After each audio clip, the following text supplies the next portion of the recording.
Bien le bonjour mes amis. Nous nous retrouvons aujourd'hui en ce temps de Noël pour parler de cette ambiance de Noël et plus particulièrement de quelque chose qui y est attaché, le cadeau. Alors on ne fait pas des cadeaux qu'à Noël, mais comme en ce moment on entend beaucoup parler de cadeaux, alors j'ai décidé de revenir là-dessus. Et je dis bien revenir parce que j'ai déjà évoqué à plusieurs reprises le sens du cadeau et la dérive qui est en train de se produire en ce moment autour du cadeau. Alors, le cadeau, qui ne veut pas dire grand-chose, peut se dire aussi présent. Le présent, la présence. Le cadeau en tant que présence de moi qui l'offre auprès de la personne à qui je l'offre. Le cadeau, dans certaines langues, et particulièrement dans les langues latines, se dit el regalo en espagnol. Et c'est dérivé dans les autres langues latines. El regalo, le régal, ce qui régale, ce qui procure un régal, ce qui procure un bien-être, une sensation de bien-être, de joie. Est-ce qu'on est toujours là-dessus? Est-ce que quand je lis sur mon fil Facebook les publications des gens, oh là là, quel casse-tête, j'ai encore pas commencé mes cadeaux de Noël, quelle barbe ce truc. Quand, après Noël, je lis de nouveau sur les réseaux sociaux, oh, j'ai reçu plein de trucs qui m'intéressent absolument pas, je vais balancer ça sur le bon coin. Quand je suis sollicitée à droite ou à gauche par alors on va faire une cagnotte pour offrir un cadeau à machin, on sait absolument pas ce qu'on va lui offrir, enfin bon, voilà, c'est commode, tout le monde donne ce qu'il veut, et puis après, bon, on regarde ce qu'on peut offrir. Alors là, tout ça, ça me fait dire qu'on a complètement perdu le sens du cadeau. On a complètement perdu le sens de ce que c'est que d'offrir un cadeau. Dans le temps, à Noël, l'ambiance, c'était pas spécialement beaucoup de cadeaux. Il y a même eu l'époque où le commerce mondial n'était pas développé, où par exemple les fruits des pays ensoleillés n'étaient pas vendus régulièrement en France, sauf à Noël. Il y avait des clémentines. Les gens de la génération de mes parents et de mes grands-parents recevaient pour Noël quelquefois une orange ou une clémentine. C'est pour ça que l'odeur de la clémentine et de l'orange sont associées à Noël, parce que c'était le cadeau. On en mangeait une par an, deux par an, trois par an. C'était un cadeau. C'était un cadeau et ça régalait. C'est-à-dire que ça déclenchait dans la personne qui recevait, déclenchait. Gamine, j'habitais Paris et je me régalais déjà avant Noël lorsque ma mère m'emmenait dans les grands magasins, Bon Marché, Samaritaine et compagnie. Bon Marché était un magasin absolument magnifique. Je vous recommande de relire Zola, Au bonheur des dames, parce que maintenant le Bon Marché, bah, voilà, c'est plus ce que c'était. Mais ce grand magasin, sur tant d'étages, avec ces rayons placés en mezzanine, qu'on voyait depuis le bas, on voyait des quantités extraordinaires de choses merveilleuses. Et puis cette odeur de parquet ciré, et puis ce magnifique ascenseur avec un groom qui appuyait sur les boutons des étages, qui fermait la grille. C'était déjà un cadeau de vivre cette ambiance-là. C'était déjà un cadeau. Et puis, pour y aller ou pour revenir, on se promenait dans les rues de Paris, à la nuit tombée, les rues illuminées, oh, beaucoup moins que maintenant.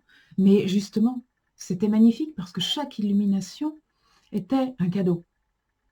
Chaque illumination, on avait le temps de la voir. Elle n'était pas sur fond de 50 autres illuminations. Elle était là, sur fond de nuit. Et, et on pouvait la voir et on pouvait s'arrêter. Les gens s'arrêtaient et regardaient. Et puis on était régalés par l'odeur des marrons chauds. S'il faisait froid. Il faisait froid, on avait des écharpes, on avait des bonnets, on avait des moufles. Et il y avait les marrons chauds. Il y avait des gens qui se promenaient avec des petites carrioles, là, des petits réchauds, et qui faisaient cuire les marrons dans la rue. Et on les sentait cuire, ces marrons. Et le gars, il avait une écope, et avec son écope, il prenait un sachet en papier craft et il vous mettait, plouf, une pleine écope dans le sachet en papier craft. C'était pas pesé, il n'y avait pas de ticket. Et avec les moufles, c'était très compliqué de déplucher les marrons. Alors il fallait enlever les moufles, on avait un peu froid aux doigts, mais les marrons, on les réchauffait. C'était un bonheur. Un bonheur. Et puis, quand on était un peu grand, on économisait pour aller justement dans ces grands magasins avec son argent de poche s'acheter un cadeau de Noël. Mais un cadeau de Noël. Et on recevait à la maison un cadeau de Noël, 2 cadeaux de Noël. Et ce cadeau de Noël, il était choisi. Il y avait aussi de mon temps la commande au Père Noël. Ça a toujours été un petit truc pour aider les enfants à apprendre à écrire. La commande au Père Noël, c'était je rêve d'avoir telle chose, j'aimerais tellement avoir telle chose. Mais ce n'était pas une commande. On ne s'attendait pas à recevoir. On s'attendait à ce que, peut-être parmi la liste de nos vœux, de nos desiderata, le Père Noël choisisse quelque chose qui tellement nous faisait plaisir, que nous avions tellement attendu. Bon, maintenant ça a tellement changé. Maintenant les enfants sont couverts de cadeaux à Noël. C'est pas un cadeau de la part d'un tel ou un tel ou un tel, c'est 3, 4, 5, 6 cadeaux, 10 cadeaux. Les familles recomposées, chacun y va de son cadeau, c'est celui qui achètera le plus cher, ou le plus bling-bling, bling-bling on dit, pardon, et c'est celui qui essaiera de s'attirer le plus quantitativement l'amour de l'enfant. Alors déjà, je tiens à dire que ça ne marche pas du tout. Du tout, du tout. Le cadeau de Noël téléphoné, bon, exceptionnellement, ça peut arriver. Ça peut arriver. Le cadeau de Noël ne soit pas une surprise. Mais le vrai cadeau, c'est une surprise. Le vrai cadeau, c'est quelqu'un qui a envie d'offrir de lui avec sa personnalité, avec sa personne, avec ce que lui aussi aime et trouve beau, et ce qu'il estime avoir en commun, être en correspondance avec la personne. Un cadeau, un vrai cadeau, c'est toujours un message. C'est toujours un message. Quelquefois, ça peut être surprenant. On m'a quelquefois offert des cadeaux auxquels je ne m'attendais pas du tout. Des choses dont je n'aurais jamais eu envie par mes propres moyens. Et finalement, ces cadeaux m'ont toujours apporté quelque chose. Ne serait-ce que le souvenir à chaque fois que je les regardais de la personne qui me les avait offerts. C'était personnalisé. Ce livre-là, c'est un tel qui me l'a offert. C'est ce bibelot-là, ce foulard-là, c'est tel autre qui me l'a offert. Et ça, c'était le cadeau. Je garde encore des quantités extraordinaires d'objets très hétéroclites et souvent sans aucune valeur marchande qui m'ont été offerts par mes enfants. Grâce à Dieu, j'ai échappé au collier de nouilles. Mais j'ai eu beaucoup de choses que j'aurais pas achetées moi-même, qui n'étaient pas des choses dont j'avais envie, mais qui étaient des choses que mes enfants m'avaient offertes, mes enfants ou d'autres d'ailleurs, mais je pense particulièrement à mes enfants, avec tout leur amour. Et en fait, le vrai cadeau, mais c'est l'amour.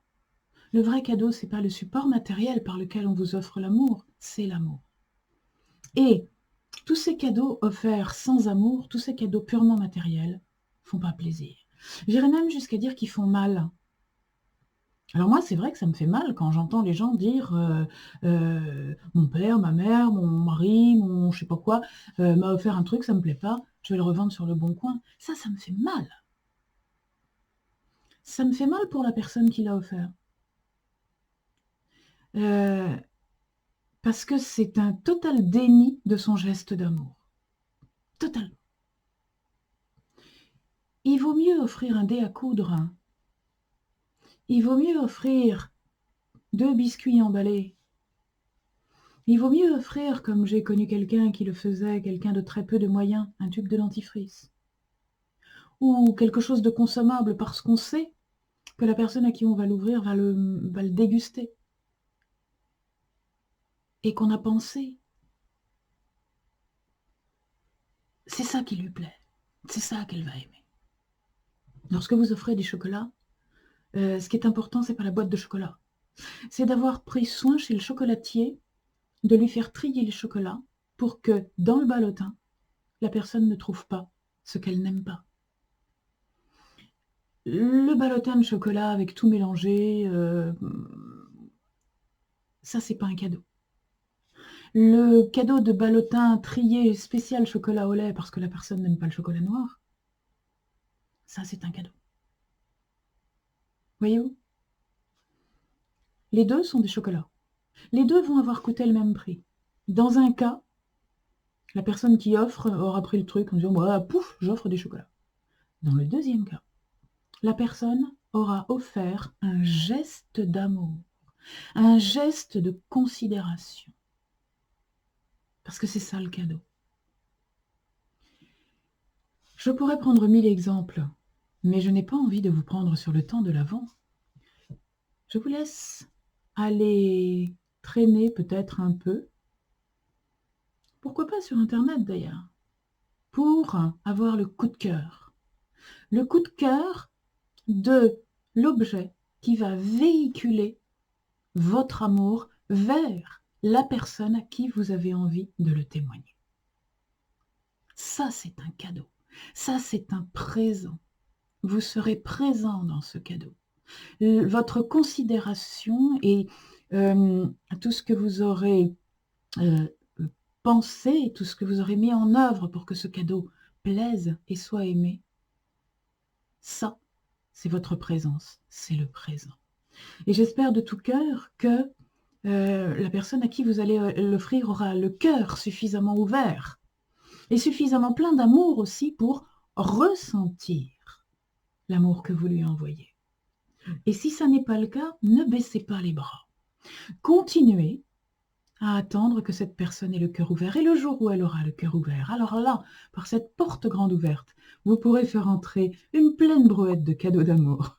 Je vous souhaite un très, très, très beau Noël.